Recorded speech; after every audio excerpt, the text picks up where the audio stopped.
कि ये जो एक गलत बात आपके दिमाग में किसी ने डाल दी है, उसे निकाल दो आज के बाद। पता नहीं कहां से आपके दिमाग में किसने भर दिया। आप जब बोलते हैं तो एक ही बात बोलते हैं, पत्नी दुख दे रही, पति दुख दे रहा, सास दुख दे रही, ससुर दुख दे रहे, देवर दुख दे रहे, बहू दुख दे रही। अरे क्या गलत बात कर रहे हो। ये कोई नहीं है जो तुम्हें दुख दे सकते हैं। तो आखिर असली कौन है? असली ये नहीं है जो तुम्हें दिख रहे हैं, असली कोई और है। पढ़िए ध्यान से, कहां लिखा है। को न काहू सुख दुख कर दाता, ये तो निज कृत कर्म भोग फल भ्राता। मंदिर में जब प्रार्थना करते हो तो भगवान जी सुनते हैं कि नहीं? बोलो तो पक्का, एकदम पक्का। मनी मंदिर में जब प्रार्थना करते हो तो भगवान जी सुनते हैं, ये आपको पक्का मालूम है? एकदम पक्का मालूम है। अच्छा एक बात आपको मालूम नहीं, वो हमें मालूम है। क्या?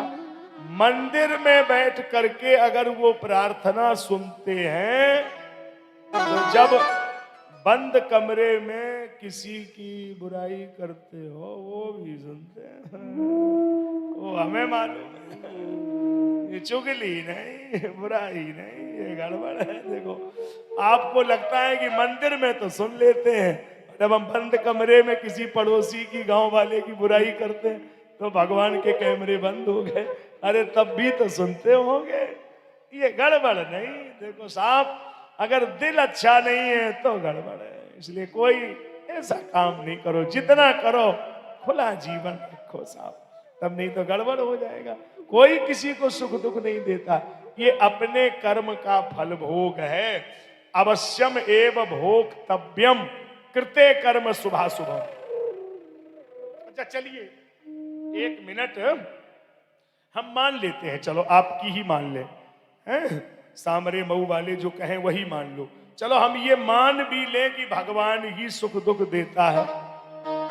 अगर ये हम समझ लें कि मान लो यही आपके जीवन में भर गया है कि हमें सामने वाला दुख दे रहा है, तो ये दिमाग से निकाल दें हम आपके।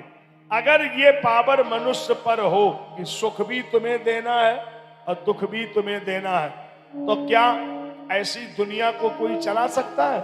कोई नहीं।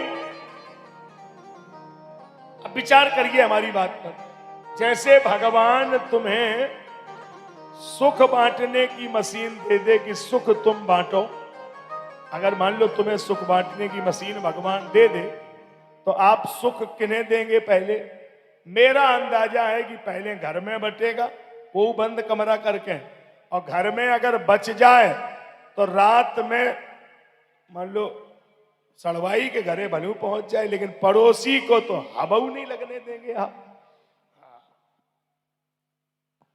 और अगर भगवान तुम्हें मशीन दे दे कि दुख तुम ही बांटो, तो आप पहले नंबर, हमारा कान पकड़ के कह रहे बुरा ना मानना, आपका पहला अगर कदम होगा तो एक ही होगा कि जितने हमारे पड़ोस में घर बने हैं गिरवाई दो, सब हम ही हम रहेंगे, सबके गिराई दो, हम ही रहेंगे सब। फिर आपका किसी को रहने दोगे अगर तुम पावर में आ जाओ? लेकिन भगवान के हाथ में ये पावर है, वो जिसे चाहे तो पर्वत राई को पर्वत करे पर्वत राई, जिसे चाहेगा बढ़ाएगा, जिसे चाहेगा एक पल में घटा देगा। तुम कोई भाग विधाता हो? तुम्हारे इशारे से थोड़ा ही कुछ चलेगा। कितने बड़े बड़े हुए, चले गए, आए गए, क्या कोई भगवान थोड़ा ही है?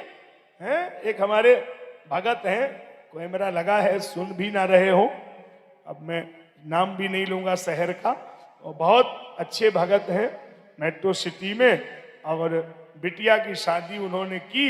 बोले गुरुजी हम बिटिया को सुख देंगे।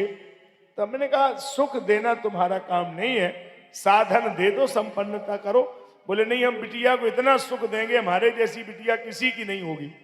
और आप सोचो कि 99 में शादी की थी, 99 में, और 80 लाख रुपया आदमी ने खर्च किया। कोठी, बंगला, कार, नौकरी, सब कुछ मतलब दिया, और सुख नहीं दे पाए बिटिया को। आप कहेंगे जब सब दिया तो सुख क्यों नहीं मिला? ये लो 2 साल बाद दामाद का एक्सीडेंट हो गया, तो तुम कोई भाग में दाता कैसे हो जाओगे कि तुम ही सब कुछ कर लोगे? अगर ईश्वर ने ही नहीं लिखा है तो दुनिया में कोई नहीं दे पाएगा, और ईश्वर ने लिखा है तो फिर कोई मेट नहीं पाएगा। किसी को दोषी मत ठहराइए कि फलाने हमें दुख दे रहे, फलाने दे रहे, कोई नहीं।